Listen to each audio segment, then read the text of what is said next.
The voice on the recorder cracked as it played back again. I paid him, not to retrieve it, to erase it, forever.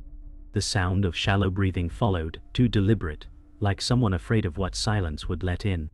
The room was bare, concrete, dust, old wires like veins running across exposed walls. A single laptop flickered, blue light cutting into the dark like a scalpel. Somewhere outside, rain whispered against broken glass. No names, no faces, just that voice, trembling. I told him, no backups, no trace. He said deleting it was easy, but he lied. There's something colder than fear in the way confessions land when no one's supposed to hear them. It wasn't panic, it was recognition. A man or woman, unseen, unnamed, knew what that file meant. Not just information, but implication. Not just evidence, but guilt. That file wasn't lost. It had to be buried. Because some things, once seen, never stop watching you back. There was no name on the file. Just a single word. Sacrifice. It had been renamed, hidden behind folders, encrypted twice, disguised as a tax form. But nothing about it felt bureaucratic. The hacker, who went by Neon Flare, laughed when he saw it.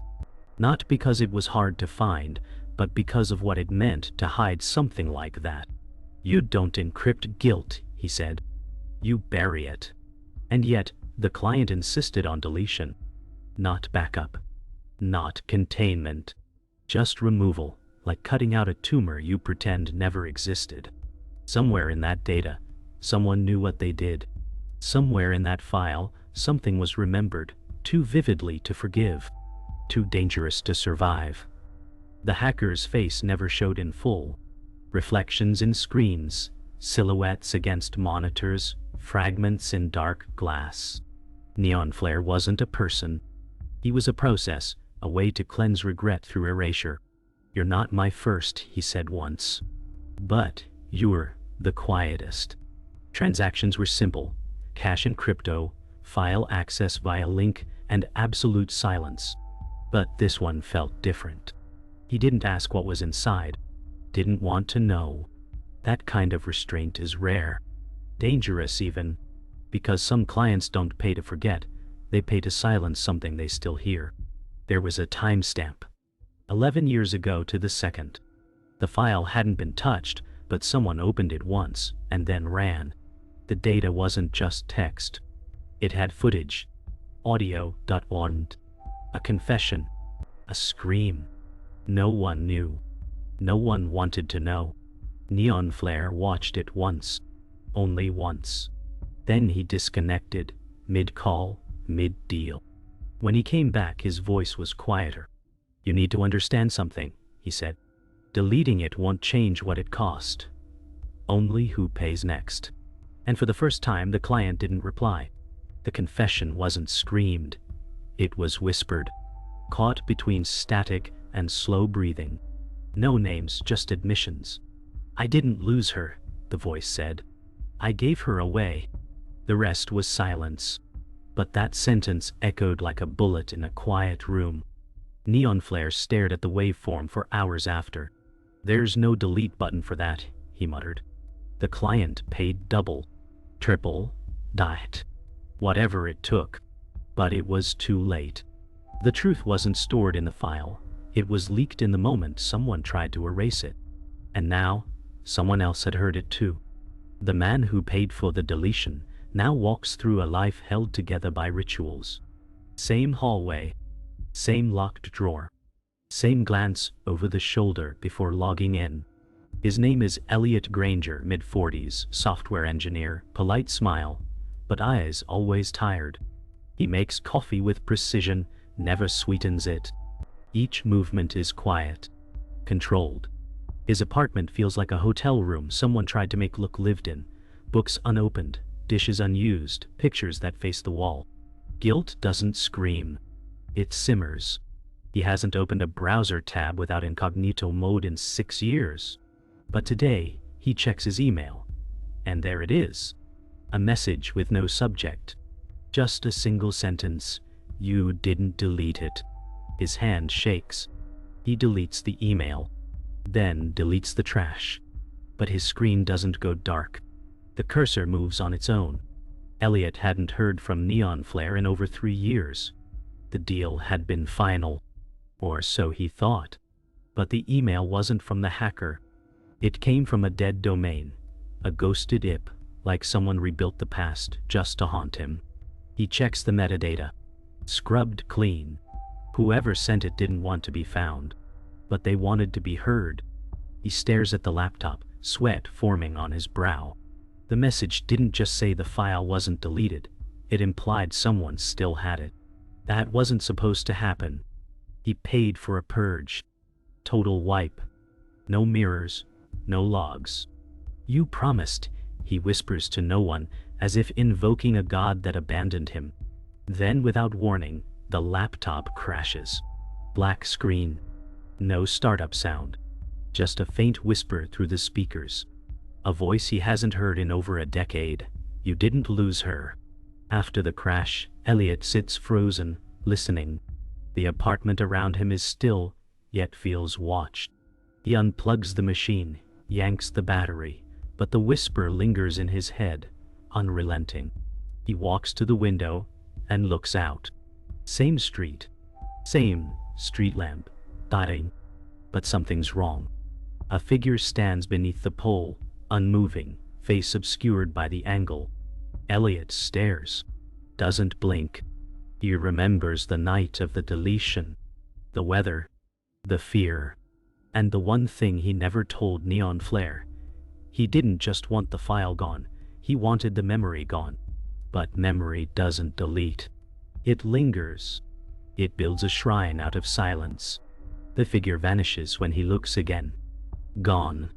But the feeling stays. That someone else remembers. And maybe they always did. He finds the hard drive anyway.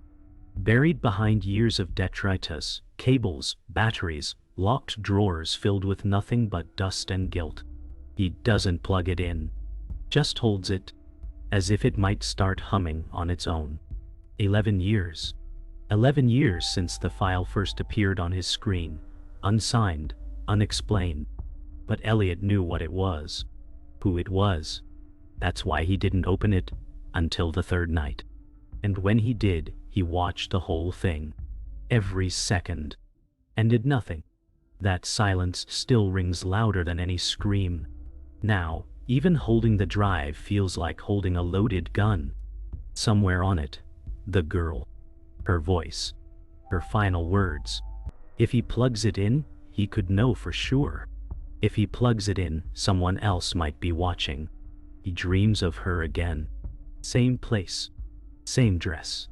A field that doesn't exist. She runs ahead, laughing. Turns back. Mouths something he never hears. And just like always, she disappears beyond the trees. When Elliot wakes, the sound of static bleeds from his phone, despite it being off. His first instinct isn't fear. It's guilt. Like hearing her voice again is deserved. He walks barefoot across cold tile, reaches for the phone. No light. No sound. Just silence. But as he looks closer, he sees a reflection behind him in the dark screen. Not his. Smaller. Closer. Not moving. He turns. Nothing. But something's changed. In the stillness, the weight of what was buried has begun to breathe again. Elliot didn't sleep the next night. Instead, he reinstalled the OS on a decade-old laptop. No internet connection, no Bluetooth, no microphone. Paranoid precautions that felt too late. He plugs in the drive. The screen flickers. No file labeled sacrifice. But deep in a hidden folder chain, one icon waits. No extension. Just a name. She was never missing. His pulse pounds. He clicks. A black screen. Then a frame of video appears, blurred, flickering. It's her face. Not frightened. Not crying. Just watching. She opens her mouth, and the screen glitches. A distorted voice echoes. Not hers. His. A voice he doesn't remember speaking. You promised. That phrase again. It doesn't make sense. Not yet. But somewhere in his bones he knows. This isn't just memory. It's a mirror.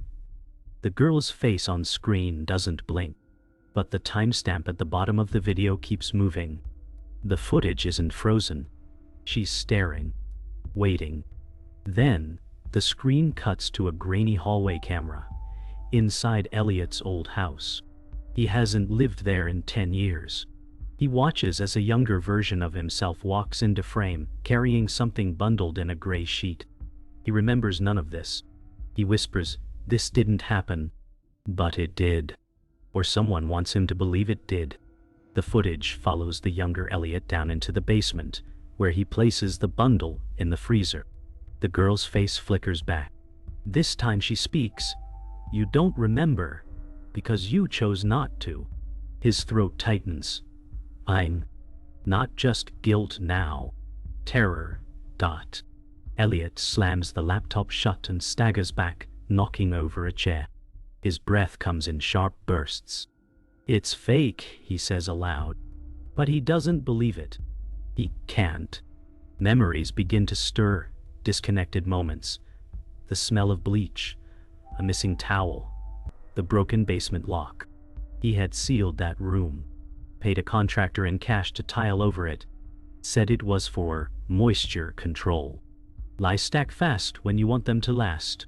He opens his closet and pulls down a shoebox. Inside, old photographs, receipts, a child's drawing with a red crayon X through the center. She had drawn herself out. He stares at it, horrified. Not because it was there, but because he forgot it ever existed. And now, it feels like it never left. He visits the house. The one from the footage. It's still there, repainted, sold twice, but the bones haven't changed.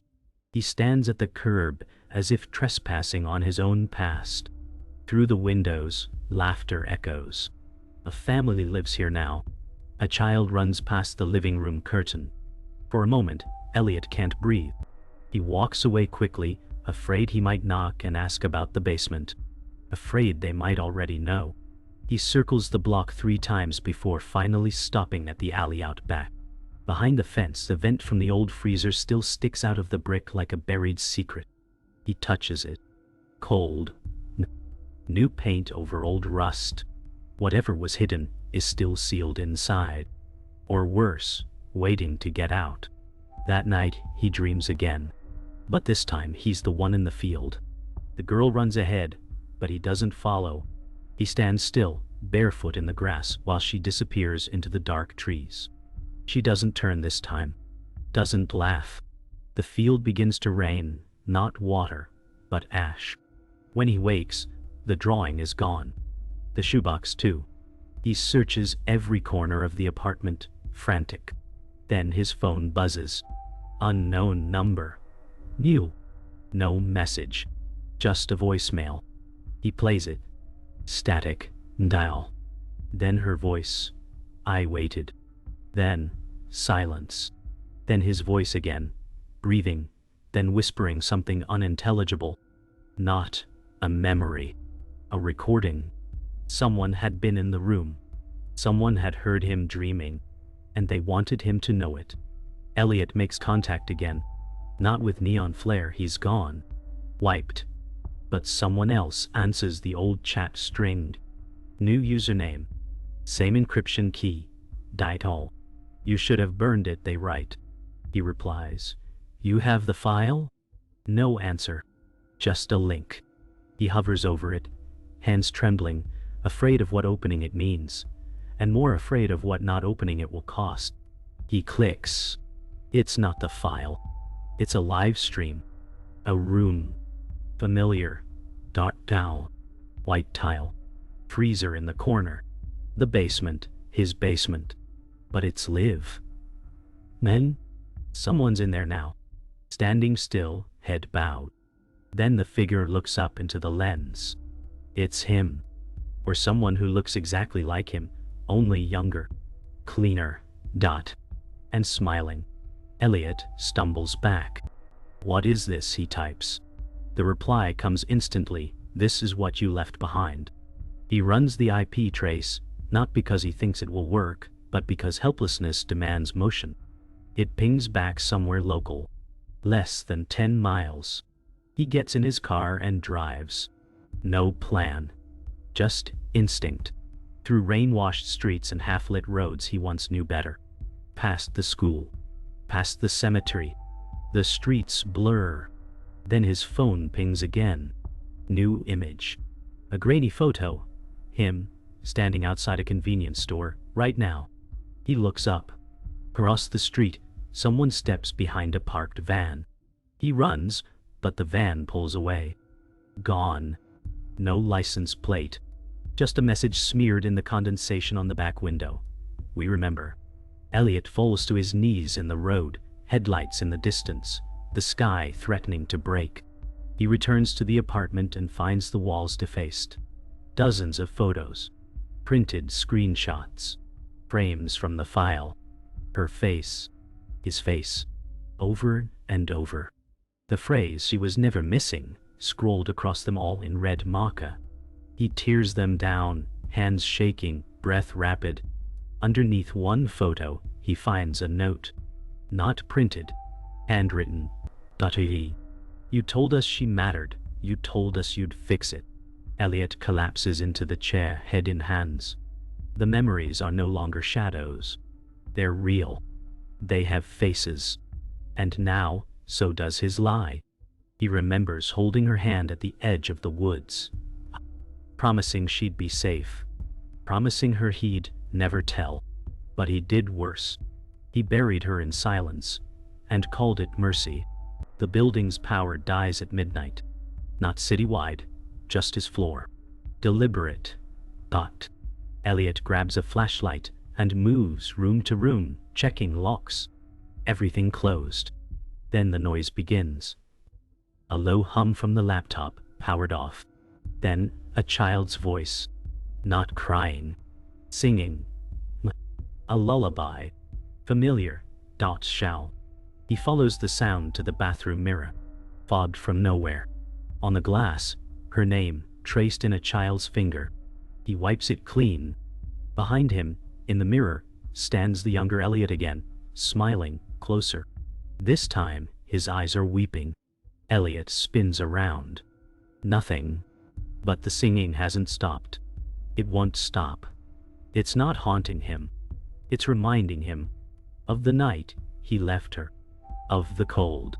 Of the lie. He opens the laptop one final time.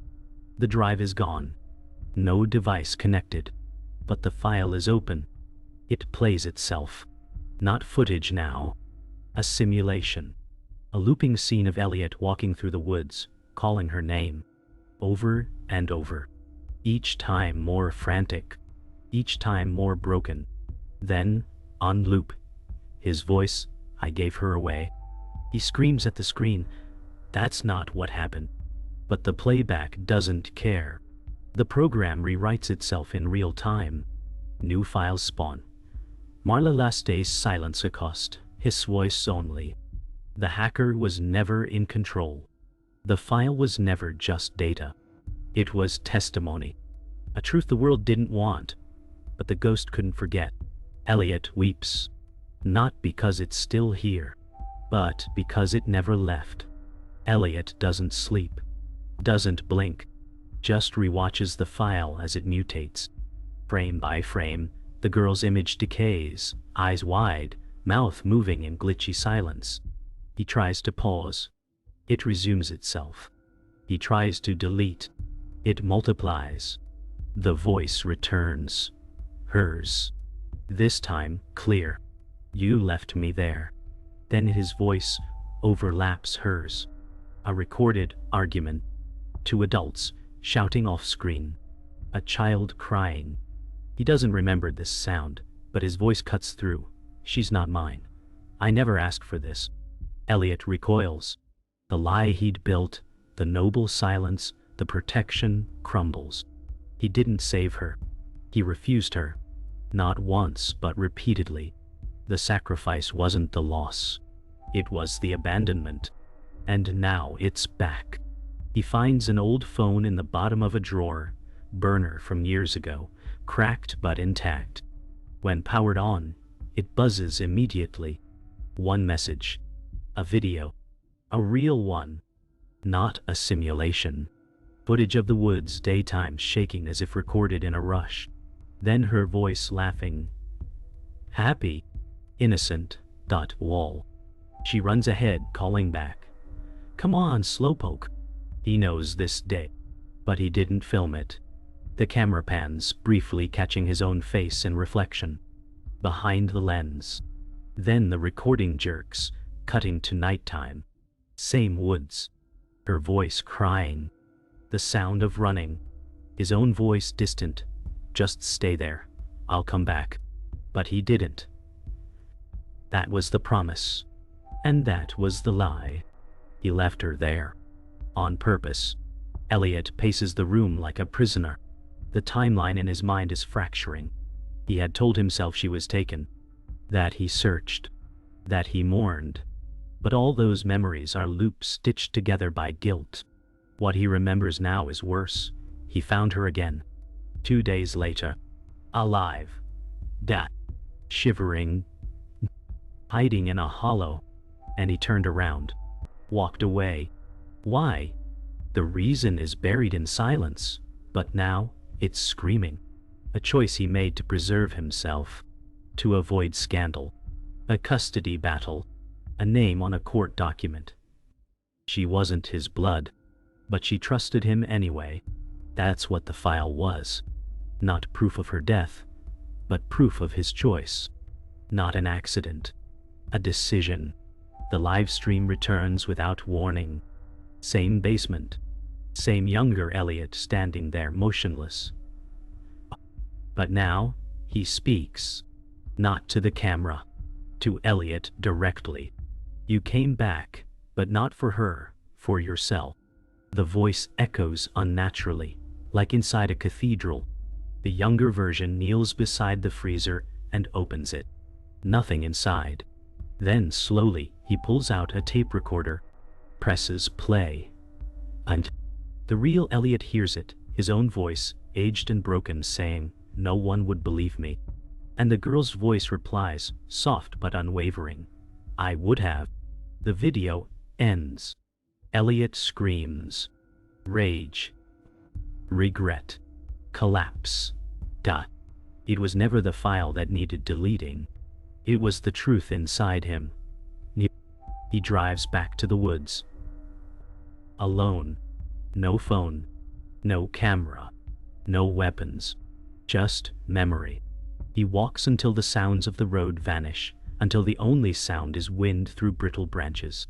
Then he sees it, the hollow, half collapsed, but still there. Inside, a child's sweater, aged and ragged, draped over a root like a forgotten flag. He kneels, touches it, and cries. The kind of crying that has no bottom. No end. The file was never meant for court. Never for evidence. It was made for him. By her. Or by guilt. Or both. A message from the child he abandoned, demanding to be remembered. And now, finally, he does. Fully. Awfully. Eternally. Elliot doesn't return to the apartment. He goes to a motel. Cheap. Anonymous. Barely lit. He locks the door, draws every curtain, disconnects every device. But the file finds him anyway. The TV turns on by itself. Static first. Then, footage. Not the girl. Not the woods. Him. Mo. Last week. Talking to himself. Whispering her name. The camera angle isn't from the room. It's from inside his eyes. The screen pulses with each blink. Every breath. He claws at the remote. The cables, rips the TV from the wall. Blackness returns. But he hears her voice again, not on tape, behind him. You looked at me and left. When he turns around, no one is there. But the door is open. And someone has been writing on the mirror. This time, it simply says, "Tell them." He walks into the police station at 3:12 a.m., soaked from rain, eyes hollow. The desk officer glances up and opens his mouth to speak, but Elliot cuts him off. "I want to report a missing person," he says. "From 11 years ago." The officer frowns. "You'd need to go through. She's not missing," Elliot says. "I just never told anyone where she was." Silence. The words are heavier than the air. "Her name was Marla," he says next. "She trusted me, and I left her." The officer stiffens, slowly typing. "Is this a confession?" Elliot looks him dead in the eyes. "No. It's not confession. It's witness. She made sure of that." He reaches into his coat and places a USB drive on the counter. "Watch this, then call them." Interrogation room. Cold steel table. Harsh lights. No lawyer. No audience. Just Elliot and two detectives who don't know where to begin. He tells them everything. The lie, the abandonment, the deletion attempt. He doesn't cry.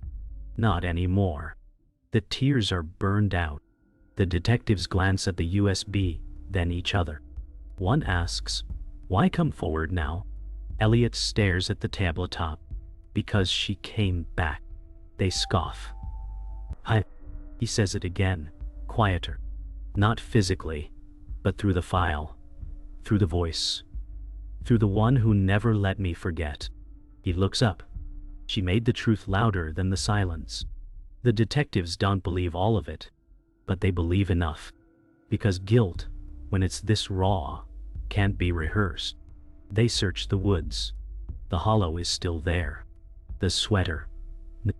The rotted remnants. DNA matches the girl from the footage. It's enough. The headline runs the next morning. Man confesses to disappearance after 11 years of silence. But it's not justice. Not really. Story spirals online, half calling him brave, half calling him a monster. Neither feels true. Elliot doesn't read the comments. He stares at the prison ceiling, counting cracks like days. The cell is quiet. Too quiet. Until he hears it again. Not in his head. In the vents. The lullaby. Faint dot. Echoing. Dot. He sits up and whispers, "You don't have to haunt me anymore." But the voice replies, soft, fierce, "You still haven't told them all of it." Weeks pass. No visitors. No appeal. One night, a guard slips him an envelope. No return address. Inside, a printed transcript. His words. Word for word, from the video logs. Below, scribbled in red ink, "There's still more." On the last page, a drawing. A child's. Same red crayon. Same X through the center. It's her. And it's him, hand in hand. But this time she's drawn a road leading away from the woods. An ending she never had. A second chance that never came. Elliot folds the paper, places it under his pillow like a relic. He begins to write. Not an apology. Not a plea. A truth. One sentence at a time. And outside, the world moves on.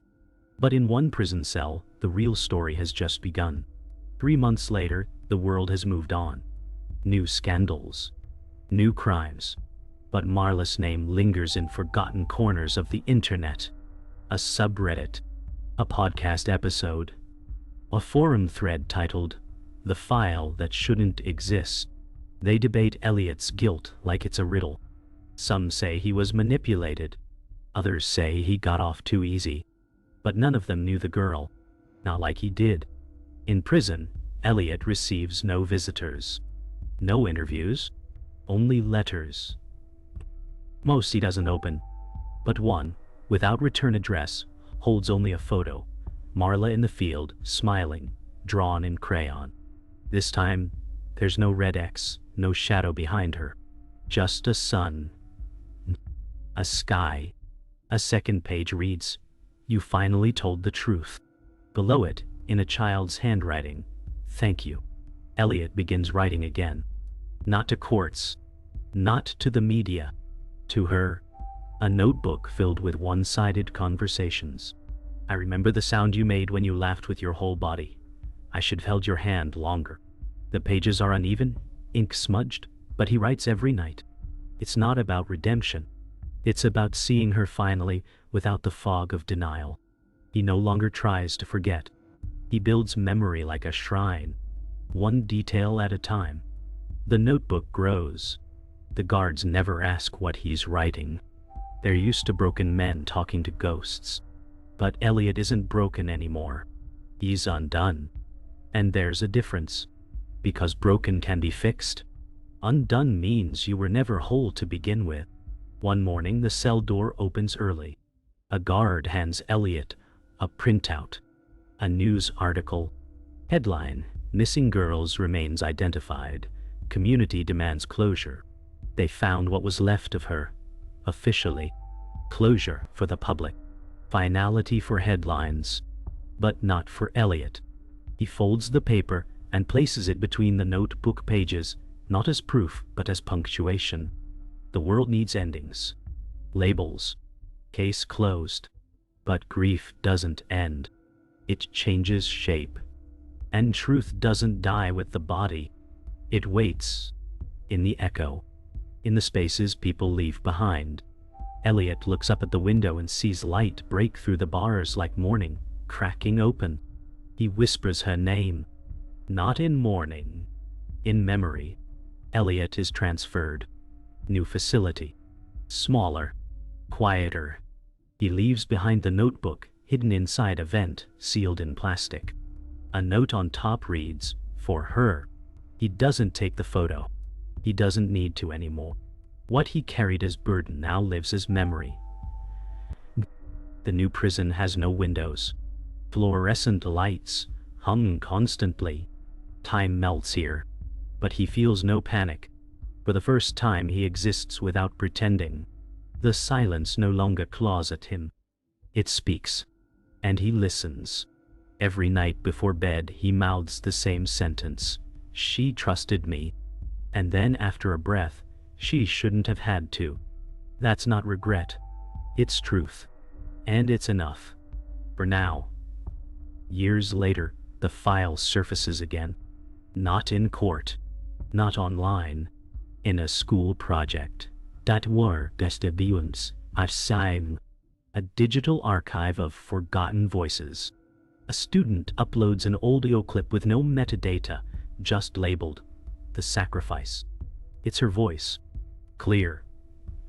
But small. I don't know if he'll come back, but I hope he does. The teacher pauses, unsure whether to flag it.